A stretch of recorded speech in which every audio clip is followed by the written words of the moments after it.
تذکرہ امام حسن علیہ السلام احادیث رسول خدا صلی اللہ علیہ وآلہ وسلم میں۔ امام حسن علیہ السلام کی شان میں رسول اللہ صلی اللہ علیہ وآلہ وسلم کی زبانی اہل سنت کی کتابیں بھری ہوئی ہیں۔ یہاں چند ایک روایات کے ذکر پر اکتفا کیا جائے گا۔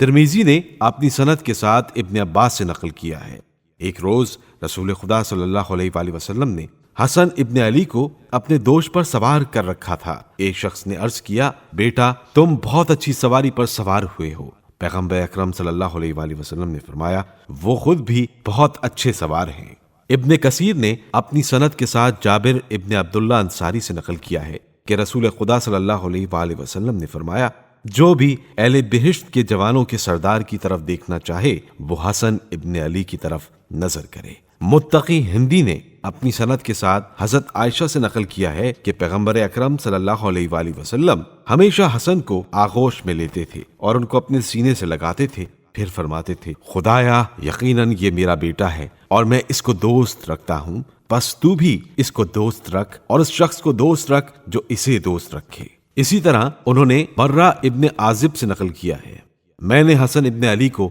پیغمبر اکرم صلی اللہ علیہ وآلہ وسلم کے کندھوں پر اس حالت میں دیکھا ہے کہ رسول اکرم صلی اللہ علیہ وآلہ وسلم فرما رہے تھے، خدایا میں اس کو دوست رکھتا ہوں، تو بھی اس کو دوست رکھ۔ پیغمبر اکرم صلی اللہ علیہ وآلہ وسلم سے ایک حدیث میں روایت ہوئی ہے کہ آپ صلی اللہ علیہ وآلہ وسلم نے فرمایا، اگر عقل کو کسی شخص میں مجسم کیا جاتا تو وہ حسن ابن علی ہوتے۔ برہ ابن عازب رضی اللہ تعالیٰ عنہ نے حضرت رسول خدا صلی اللہ علیہ وآلہ وسلم سے نقل کیا ہے کہ حضرت صلی اللہ علیہ وآلہ وسلم نے امام حسن علیہ السلام کے متعلق فرمایا، یہ مجھ سے ہیں اور میں ان سے ہوں، اور جو کچھ مجھ پر حرام ہے وہ ان پر بھی حرام ہے۔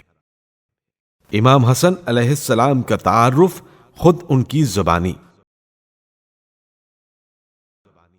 محب الدین تبری نے اپنی سند کے ساتھ نقل کیا ہے کہ معاویہ نے معاہدہ صلح کے بعد آپ علیہ السلام سے عرض کیا کہ اب آپ لوگوں کے سامنے خطبہ دیجیے۔ ابو سعید کہتے ہیں، امام علیہ السلام نے اپنے خطبے کے دوران فرمایا، اے لوگو، جو مجھے پہچانتا ہے وہ تو پہچانتا ہی ہے، اور جو مجھے نہیں پہچانتا میں اس کو بتانا چاہتا ہوں کہ میں حسن ابن علی ابن ابی طالب ہوں، میں رسول اللہ کا بیٹا ہوں، میں بشارت دینے والے کا بیٹا ہوں، میں ڈرانے والے کا بیٹا ہوں، میں نور پھیلانے والے چراغ کا بیٹا ہوں، میں آسمان کی زینت کا بیٹا ہوں، میں اس کا بیٹا ہوں جو رحمت للعالمین بن کر مبعوث ہوا، میں اس کا بیٹا ہوں جو جن و انس کی طرف مبعوث ہوا، میں اس کا بیٹا ہوں جس کے لیے زمین سجدہ گاہ اور پاک و طاہر قرار پائی، میں اس کا بیٹا ہوں جس سے خداوند عالم نے رجس و نجاست کو دور کر دیا اور اس طرح پاک کر دیا